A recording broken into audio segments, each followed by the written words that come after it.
Rose Oraon, assistant professor, department of history, Ramgarh college Ramgarh, Vinoba Bhave university से BA semester 4 के syllabus core 8 medieval Indian history chapter 2 establishment of Turkish rule in India के अंतर्गत Balban theory of kingship पर प्रश्न, बलबन के राजत्व सिद्धांत का वर्णन करें पर जानकारी दे रही हूँ।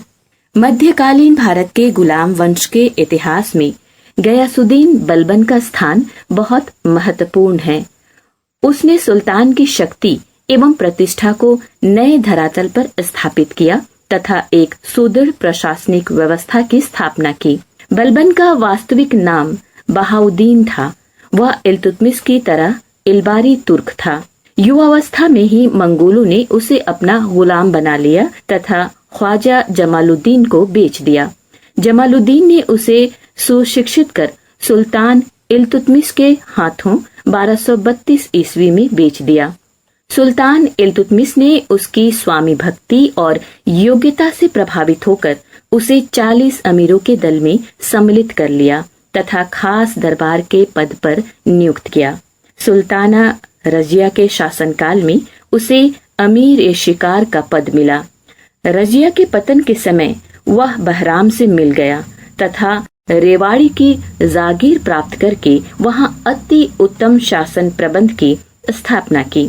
इसी समय उसने मुगलों के आक्रमण का भी सामना किया।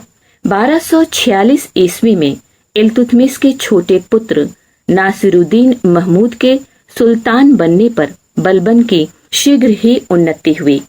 नासिरुद्दीन अत्यंत साधारण योग्यता वाला था, अतः शासन की संपूर्ण जिम्मेदारी बलबन को सौंप दी गई। नासिरुद्दीन ने सिंहासन रूढ़ होने के पश्चात बलबन से कहा, मैंने शासन तंत्र तुम्हारे हाथों में सौंप दी है। कोई ऐसा कार्य न करना जिससे मुझे और तुम्हें खुदा के सम्मुख लज्जित होना पड़े। 1249 ईस्वी में बलबन को अमीरों का प्रधान बना दिया गया तथा उसे उलुग खां की उपाधि से अलंकृत किया गया। धीरे धीरे बलबन की शक्ति बढ़ती गई। सुल्तान जो नासिरुद्दीन का दामाद भी था, का पुत्र न होने के कारण 1265 ईस्वी में नासिरुद्दीन की मृत्यु होने पर बलबन दिल्ली का सुल्तान बन गया। अमीर उसका विरोध न कर सके क्योंकि नासिरुद्दीन के 20 वर्ष के शासनकाल में साम्राज्य की वास्तविक सत्ता बलबन के हाथों में ही रही थी। ये तो थी बलबन से संबंधित प्रारंभिक जानकारी। और अब आगे चर्चा करते हैं बलबन के राजत्व सिद्धांत के बारे में। बलबन के सिंहासन पर बैठने के समय सुल्तान पद की प्रतिष्ठा पूर्ण रूप से नष्ट हो चुकी थी। बलबन के समक्ष सर्वप्रथम कार्य सुल्तान की प्रतिष्ठा को पुनः स्थापित करना था। बर्नी ने लिखा है कि नासिरुद्दीन के अंतिम दिनों में ताज की प्रतिष्ठा में बहुत कमी आई थी। प्रजा के मन में ना तो उसके प्रति श्रद्धा थी और ना ही उससे भय। सरकार का भय जो सुशासन का आधार और राज्य के यश तथा वैभव का स्रोत है, लोगों के हृदय से जाता रहा तथा देश दुर्दशा का शिकार हो गया। सुल्तान बनने पर बलबन को यह स्पष्ट हो गया कि सल्तनत को शक्तिशाली बनाने के लिए सुल्तान पद की शक्ति तथा प्रतिष्ठा को स्थापित करना आवश्यक था। सुल्तान की शक्ति की पुनर्स्थापना से ही आंतरिक और बाह्य संकटों से बचा जा सकता है। अतः बलबन ने सुल्तान की शक्ति और प्रतिष्ठा में वृद्धि करने का संकल्प किया और सल्तनत के विरोधी तत्वों का विनाश कर राजत्व के दैवीय सिद्धांत का प्रतिपादन किया। बलबन दिल्ली का प्रथम सुल्तान था जिसने सुल्तान के पद और अधिकारों के बारे में विस्तृत रूप से विचार प्रकट किए। उसके राजत्व संबंधी सिद्धांत फारस के राजत्व संबंधी सिद्धांतों से प्रभावित था। बलबन के राजत्व सिद्धांत की 2 प्रमुख विशेषताएं थी। प्रथम, सुल्तान का पद ईश्वर के द्वारा प्रदान किया हुआ होता है और द्वितीय, सुल्तान का निरंकुश होना आवश्यक है। उसने अपने पुत्र बुगरा खां से कहा था कि राजा का हृदय ईश्वरी कृपा का विशेष भंडार होता है और इस दृष्टि से कोई भी व्यक्ति उसकी समानता नहीं कर सकता है। बलबन की धारणा थी कि सुल्तान का हृदय ईश्वर की कृति को प्रतिबंधित करता है और सुल्तान नियामत ए खुदाई अर्थात ईश्वर का प्रतिनिधि है। सुल्तान की निरंकुश सत्ता पर बलबन ने जोर दिया। उसने कहा कि सुल्तान पृथ्वी पर ईश्वर का प्रतिनिधि है और प्रतिष्ठा में पैगंबर के बाद उसका स्थान है, इसलिए उसके कार्यों पर अमीर या प्रजा कोई आपत्ति नहीं कर सकते हैं। उसकी निरंकुशता से जनता में भय, आदर और आज्ञाकारिता की भावना उत्पन्न होती है।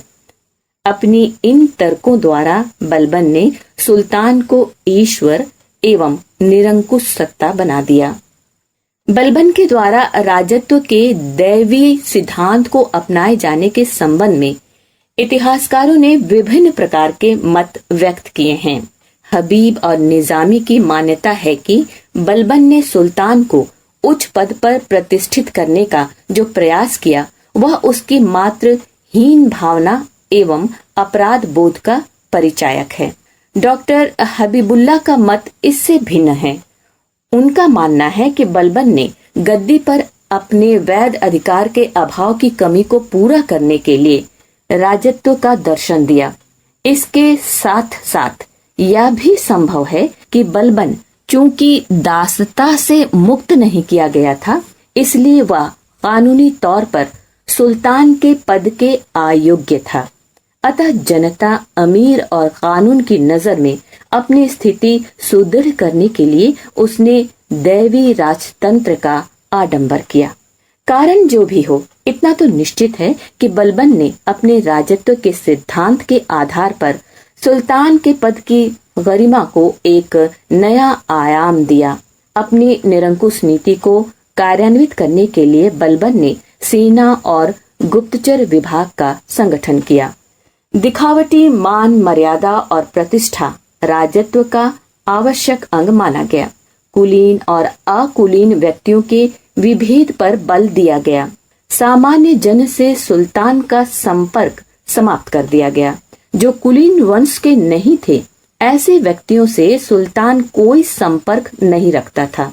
उसका कहना था, जब मैं किसी तुच्छ परिवार के व्यक्ति को देखता हूँ तो मेरे शरीर की प्रत्येक नाड़ी क्रोध से उत्तेजित हो जाती है।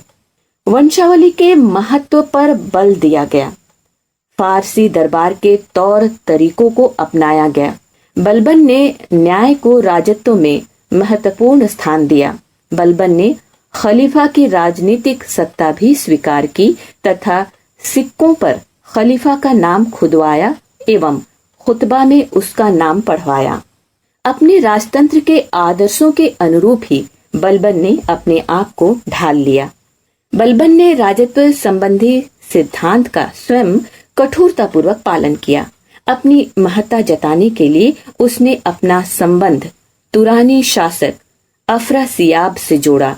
उसने अपने पौत्रों का नामांकन भी मध्य एशिया के प्राचीन ख्याति प्राप्त शासकों के आधार पर किया, जैसे कैक खुसरा, कैकुबाद इत्यादि।